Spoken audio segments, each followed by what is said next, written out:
الرحمن الرحیم صدر اجلاس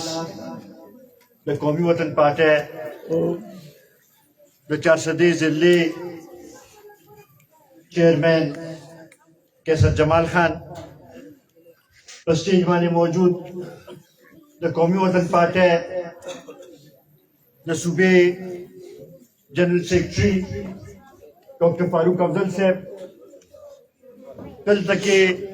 راغلي زمونږ ورور زمونږ مشر د صوابۍ د قومي وطن پارټۍ ضلعي چیئرمین مسعود جبار خان د قومي وطن پارټۍ د صوبې وایس چیئرمین زمونږ ټولو مشر الحاج محمد هاشم خان صاحب دلته کې موجود د قومي وطن پارټۍ د پیر صاحب د پارټۍ نور مشران ماته مخامخ ناست د پارټۍ ملګرو مشرانو عزتمندو السلام علیکم د ټولو کې اول خو د خپل لخوا او د قومي وطن پارټۍ د ټولو کارکونانو د لخوا او بیا خصوصي د ملي رهبر جناب آفتاب احمد خان شیرپور صاحب د لخوا د مولانا پیر مفتی صفی الله حقانی صاحب او د هغوی د خاندان د هغوی د ملګرو ډېر زیات مشکور یم چې هغوی نن کم د اعتماد اظهار یې وکړو د کم د مینې اظهار یې وکړو او د قومي وطن پارټۍ کې چې خپل دا کم د سیاسي سفر یې شروع کړو د هغې باندې زه هغوی له مبارکي ورکوم او دا تسلي ورکوم چې انشاءالله یو ځای به د دې کام د دیني خدمت لپاره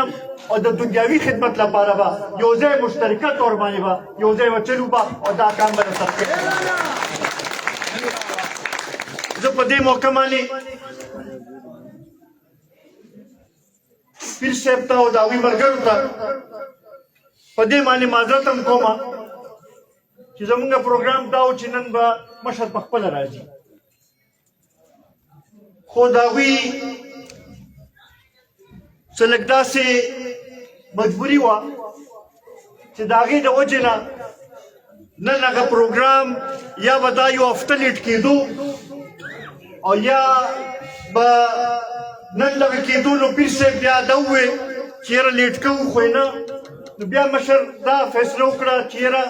زه به دوه څلور ورځو کې دننه راځم به پیر صاحب له او د هغوی ځای ته به زه پخپله به راځم به او دلته کې به حاضري به کوم نن وروڼو د داسې عالمان صاحبان داسې مشران د هغوی د قومي وطن پارټۍ انتخاب کول چې دی دا د دې خبرې نشاندهي کوي چې په پښتونخوا کې د هر مکتبه فکر رهنمایي او نمایندګي چې ده هغه قومي وطن پارټي کوي او انشاءالله مونږه عالمانو صاحبانو ته مونږه خپل ځوانانو ته زه د پیر صاحب په دې باندې مشکور یم چې ما ته پته ده چې د دوی ډېر لوی حلقه اثر دی او د دوی راتلو سره به قومي وطن پارټي نور هم مضبوطېږي انشاءالله دوی ته یو طاقت هم میلاویږي خو دې سره سره څه ذمهوارۍ هم چې دي هغه هم سرته رسول پکار دی نن د بدقسمتۍ نه د حکومت مزې خو دوی یخلي لګیا دي خو د هغې چې کومې هغه ذمهوارۍ دي کوم فرایض دي د عوامو د مشکلاتو د حل کولو چې کوم د هغې پکار دي چې هغې طرف ته دوی توجه ورکړې وي نن موږ ته د هغې فقدان ښکاري او موږ ته نه ښکاري چې دوی هغې طرف ته توجه ورکړي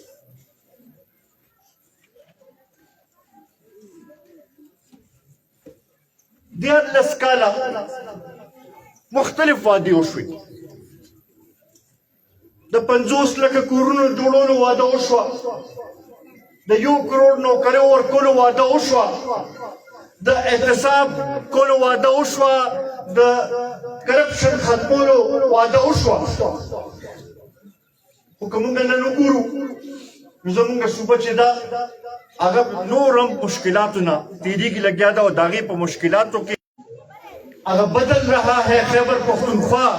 په 2013 کې دوی ناره لګولې وه. اوس پورې خو موږ هغه بدل د عوامو په مشکلاتو کې اضافه ولیدله. زمونږ قرضې 200% هغې کې اضافه وشوه. زمونږ هغه تعلیمي نظام چې په کال چې هغه نور بهتر کړی شوی وي ځکه چې دوی وایي چې مونږ تعلیمي ایمرجنسي نافظ کړې ده، هغه دې حد ته راله چې نن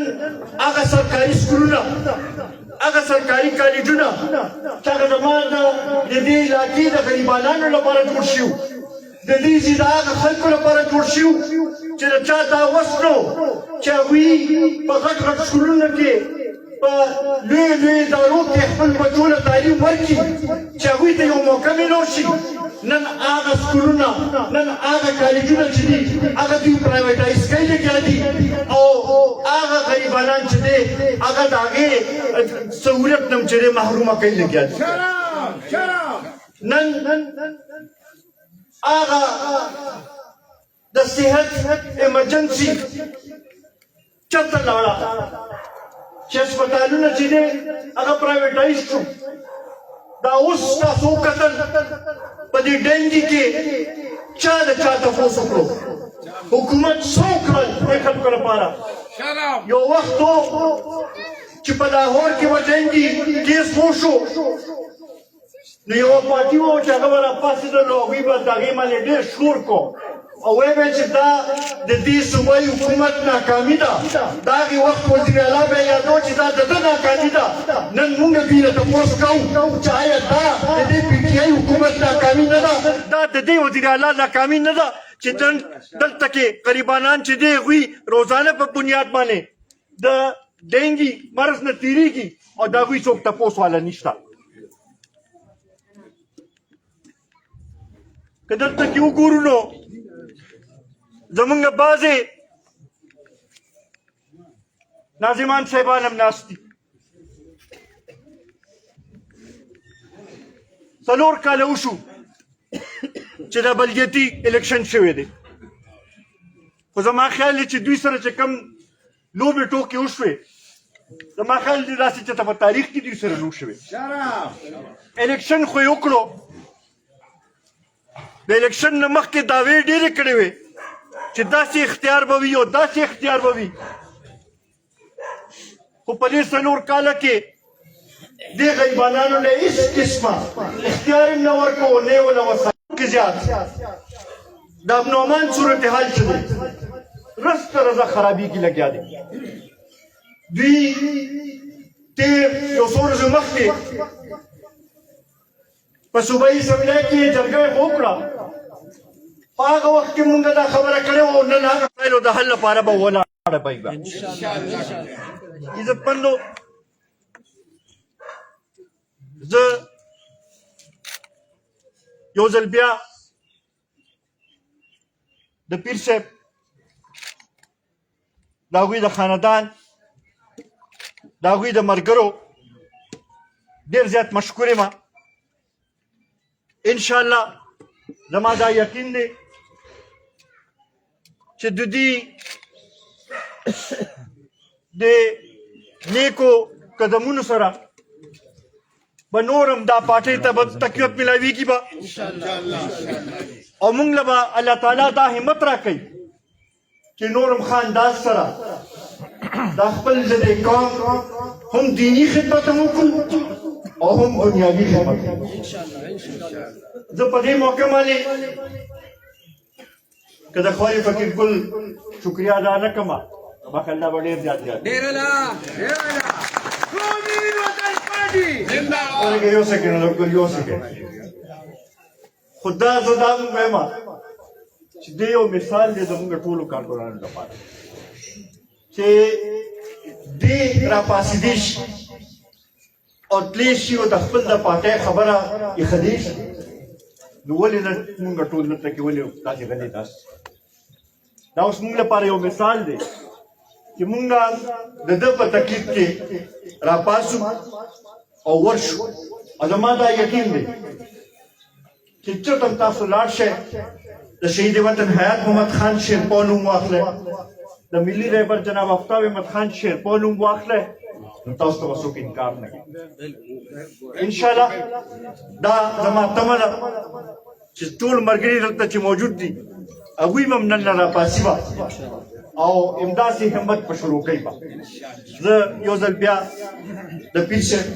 د هغوی د ملګرو د هغوی د خاندان ډېر زیات مشکور یم دلته کې راغلي د ټولو ملګرو ډېر زیات مشکور یم چې ډېر شارټ نوټس باندې تاسو راغلی په دې پروګرام کې شریک شوئ او انشاءالله مسعود جبار خان خو هغې طرف ته اشاره وکړه خالي صوابه کې نه دلته چارسدې کې هم ډېر ښه خبرونه اورئ او انشاءالله پوره صوبې کې به ښه خبرونه به اورئ او انشاءالله خلک په سترګې ساتي ډېره مهرباني کوي